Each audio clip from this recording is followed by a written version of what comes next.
Life Audio.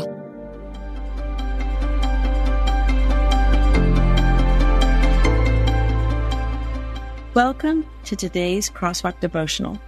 We are so glad to have you listening with us here today.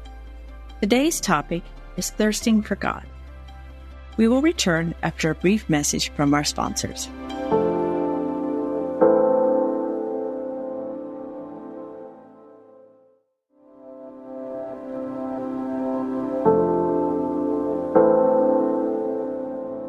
Are You Thirsty for God? Written by Sarah Frazer. Read by Rochelle Alberti. O God, you are my God. Earnestly I seek you. My soul thirsts for you. My flesh faints for you, as in a dry and weary land where there is no water. Psalm 63:1, ESV. When my children were little, they were always thirsty. No matter how many times I filled their sippy cups, they always needed more. On those hot summer days or after an intense workout, we've all experienced deep thirst. Every living thing needs water to survive. But do we recognize the thirst of our souls? I'm talking about the ache we feel when life is fine on the outside. But deep inside, within our souls, we feel empty. The thirst we experience in our hearts is sometimes hard to recognize. There have been seasons in my life where I have been filled with so many activities, to-dos, and responsibilities that I don't even recognize the thirst happening. My calendar fills up, and every week I fill my days with good things like serving in church, caring for my family, helping those in need. Sometimes my work for God takes away from my relationship with God. If we find ourselves too busy to spend time in prayer and reading His Word, we might be too busy to even notice the thirst we have in our souls. If those things, even the good activities, were taken away, would we feel satisfied? The author of Psalm 63, David, understood that the true purpose in his life was to be filled with God. This psalm begins with this title, A Psalm of David when he was in the wilderness of Judah.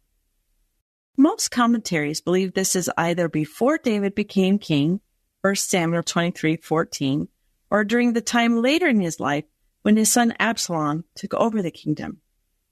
David had to flee for a brief period of time, 2 Samuel 15. Either way, David felt a thirst we often overlook in our own lives. Being in the wilderness, fearing for your life, isn't something you and I face. But we have faced times in our lives when it seems as if everyone is against us, and we are all alone. Have you ever felt so alone that even God felt distant? I think David was feeling that when he wrote Psalm 63.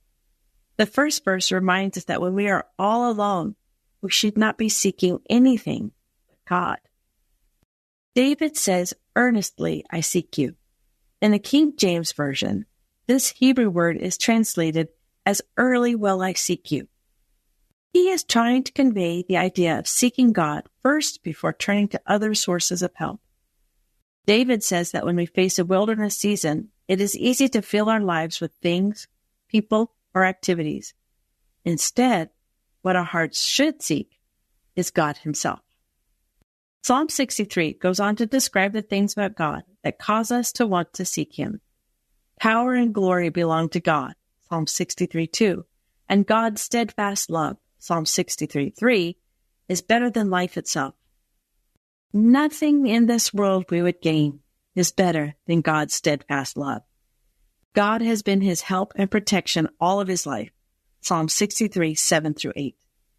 All of these things, glory, love, and protection, give us reason to seek after God. David did not write Psalm 63 when life was easy. At the end of this chapter, we see that there were people who were seeking his life. Psalm 63:9. They were lying about him. Psalm 63:11. But because David was seeking God, they would not triumph over him. We might not have people out to kill us, but we do have an enemy who would like to see us destroyed. Ephesians 6:12. One of the ways he likes to attack us is to keep us busy. We cannot let our lives rush past us without being filled with God. I'll admit sometimes, when I am facing a crisis or a period of deep sorrow and grief, the easy choice is to run to other things. Our world holds many distractions that keep us from seeing the thirst in our hearts. David recognized that the real thing his soul needed was God. There is a beautiful prayer by A.W. Tozer that says, "O God, I have tasted thy goodness, and it has both satisfied me and made me thirsty for more. I am painfully conscious of my need for further grace. I am ashamed of my lack of desire, O God, the triune God. I want to want thee. I long to be filled with longing. I thirst to be made more thirsty still." Do we long for God like that? I admit that I am not thirsty for God like I should be, but we can pray for our hearts to long for Him more. The more time and attention David spent with God, both in scripture reading and prayer, the more David longed for God. The same can be said of us. The way we thirst for God more is to spend more time with Him. The more we drink from the well that is His love and goodness, the more we want of it. Intersecting faith and life. If your life feels too busy to hear from God, what can you remove that is unnecessary? How can you make room for God in your daily life? Further reading.